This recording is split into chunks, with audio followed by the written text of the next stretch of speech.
with us.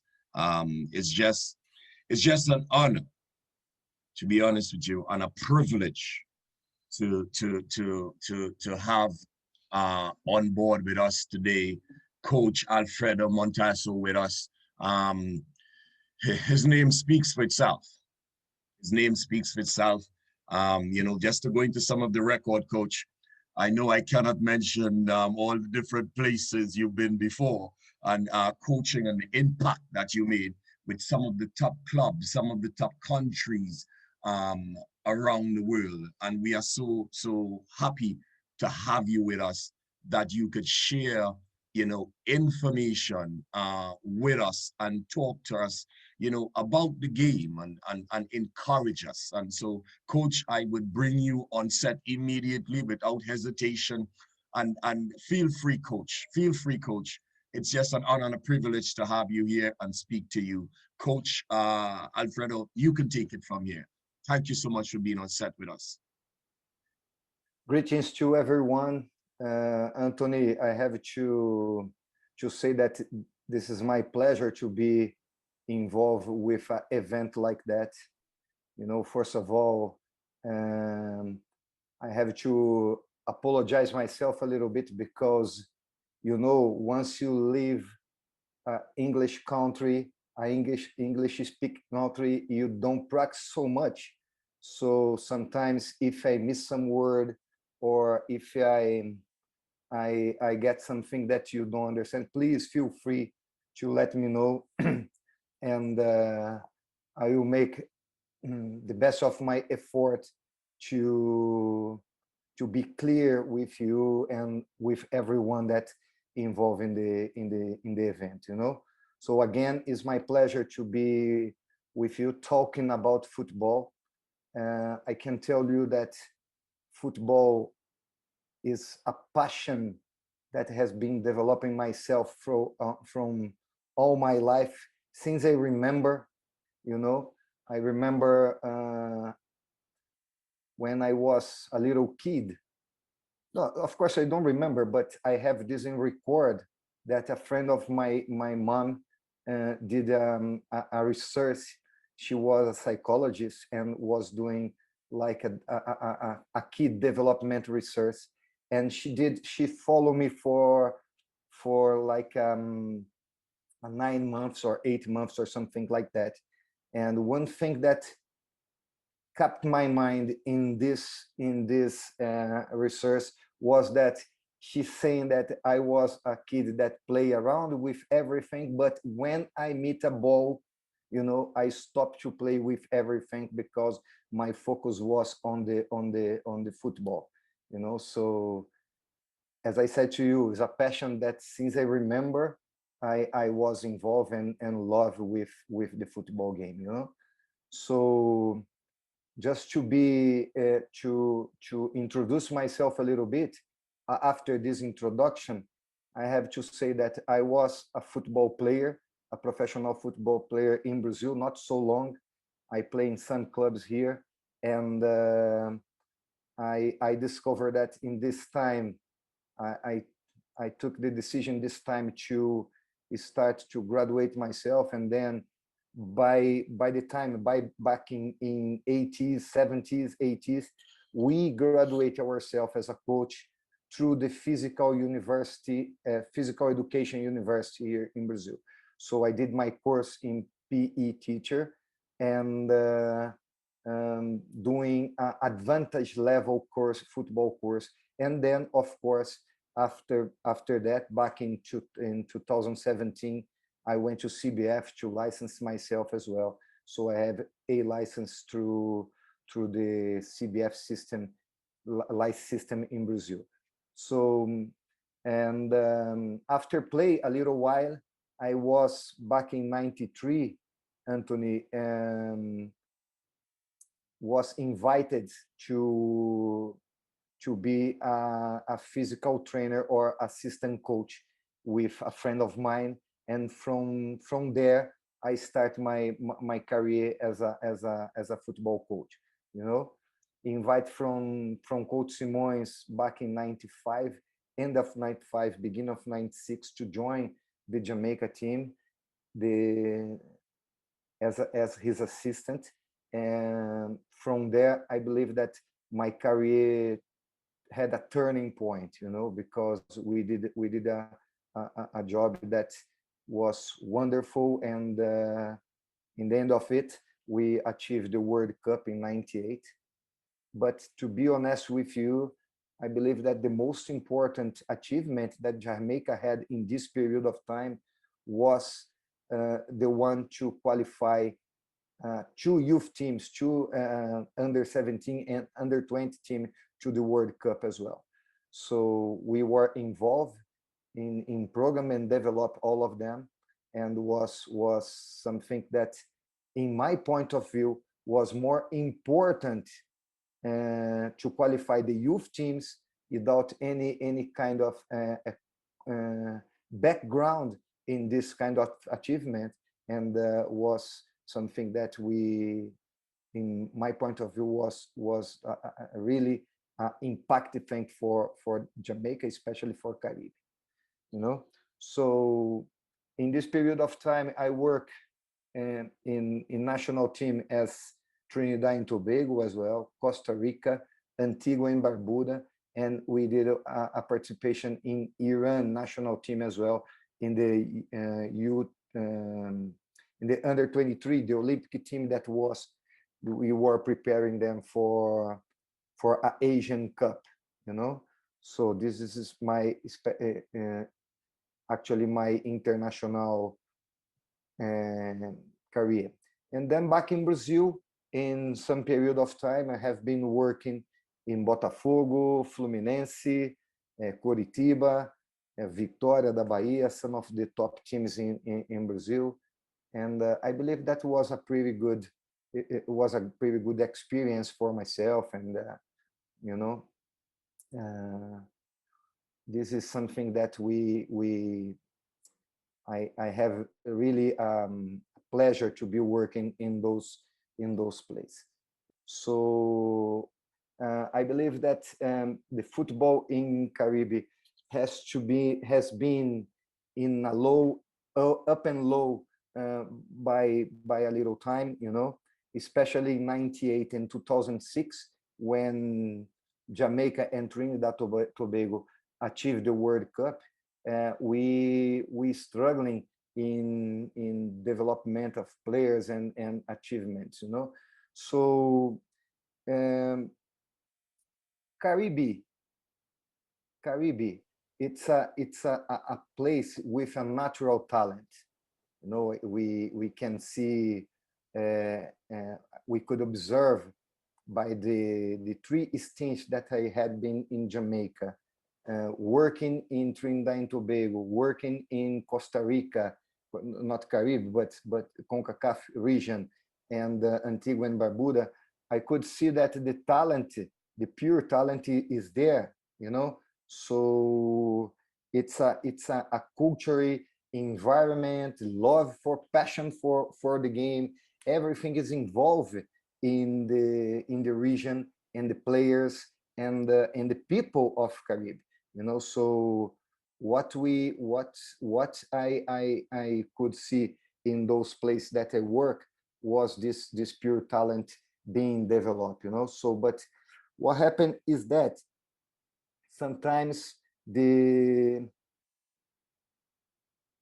that culture, sometimes block or don't give them the right opportunity to develop in themselves, especially when we talk about decisions that they have to do in football, or decisions that they have to take in life. So I can tell you that was something very, very, very impactful every time that we had a player in the national program, and we were working with them, we were trying to develop in them, and suddenly those guys, some of them, they had a good scholarship background, and they received an invitation to go for a scholarship. We knew in this time, in this period of time, that was something very, very special to them, because it was an opportunity that they didn't have in the country, to be there, to working for their background, to working for their future. But in this, especially in the first time back in 90s, what we felt is that every time a player leave Jamaica in special to go for a scholarship and got in the training environment, in the training sessions, or in the system of football in college in America, every time they return back to Jamaica, they return, how can I say, with a low expectation that what we were having with a player that go for a club, or a player that was involved with us in the national program, you know. So because we didn't see the preparation, the coaching preparation, the structure to be in a good place for them to go there, to feel that environment and return with a impact to the national team, you know. So this was something that we have in mind. Something that we struggle. Sometimes we were in a between, to encourage the player to be in the national program and try to the national program to go to a professional system, or encourage the player to go through a scholarship, to go to the college system in America and work for his future, but sometimes step back in a professional, or in a mentality professional preparation to be a professional player. So this was something that always kept in our mind, to see if we encourage those players, or with this, or if we disencourage them to stay and put his bet his life in a professional life. So, but today I can tell you that's a complete different situation, you know, because of the America has been developing their coach, has been in providing them an intellectual capacity to help those players, and we can see some of those players developing themselves through the program and getting a professional life, as some of the players that we have there, you know. Talking about that, we, you know, we always thought, let me just drink a little water here, just a minute.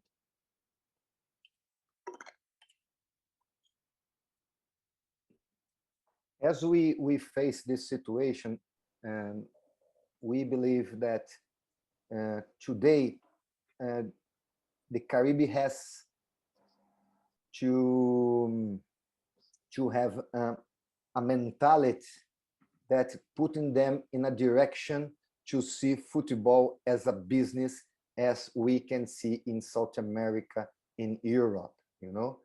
So if we don't uh, change the mentality, especially in the coach area, to see football as a business and not only as a recreational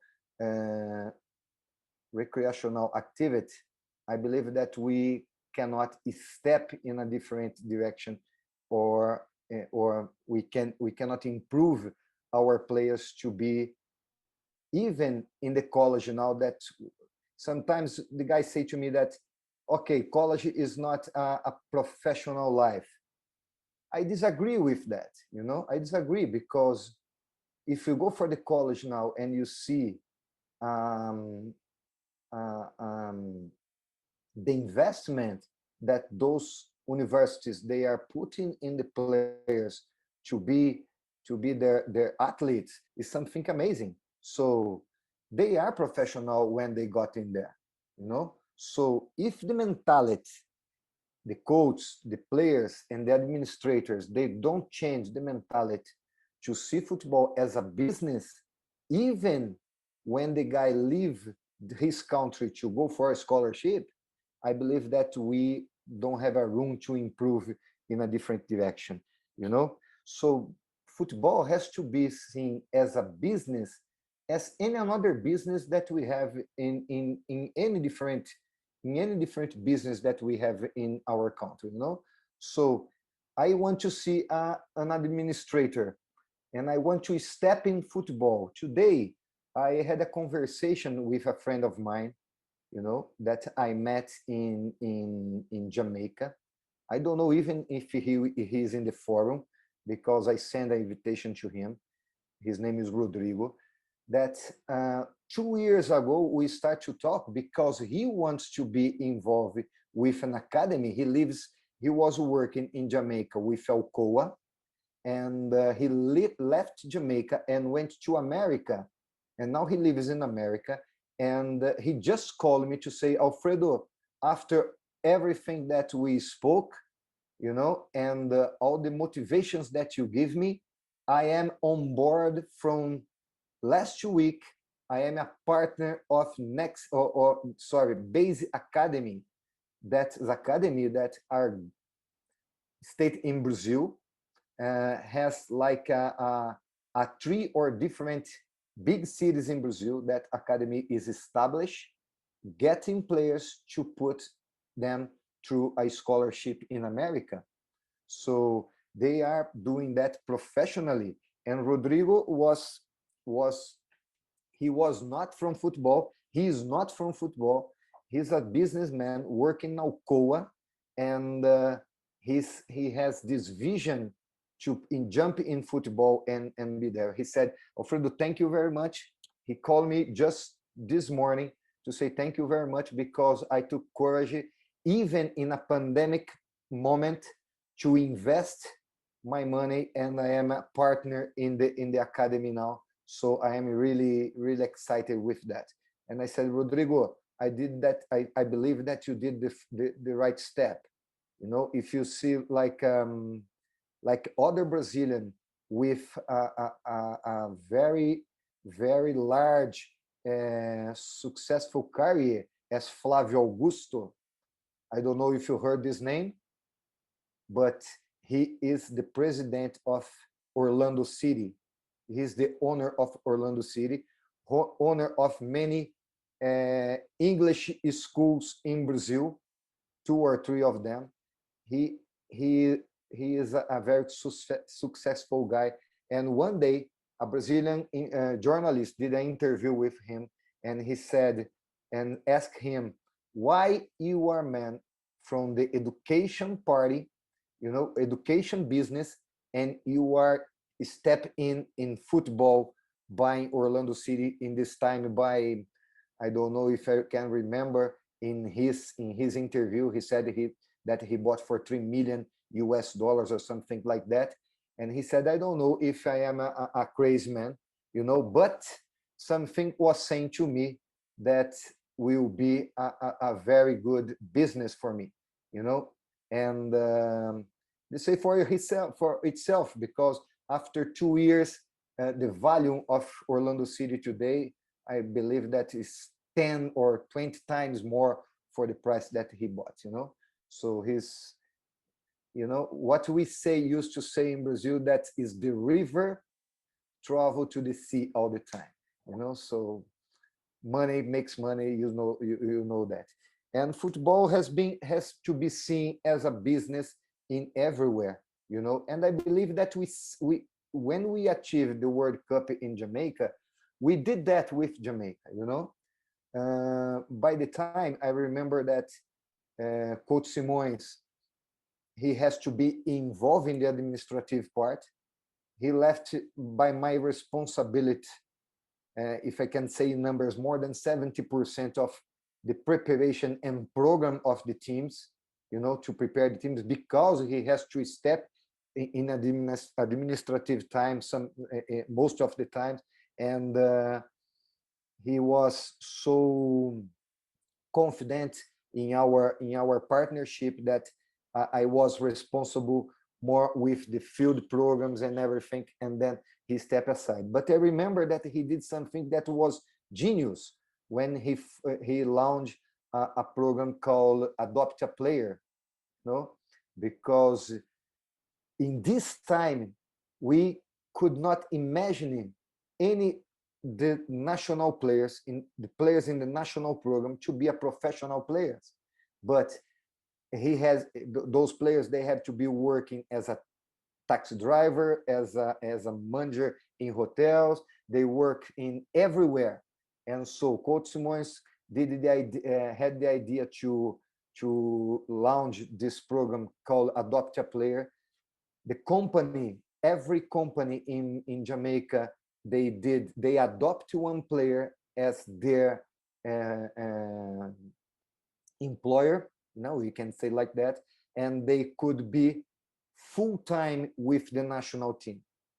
So this was something that gave us the opportunity to make them live a mindset or a professional mind life. So they changed. That was a turning point that put those players in an international experience or in a professional experience. And I believe that this was a key to us.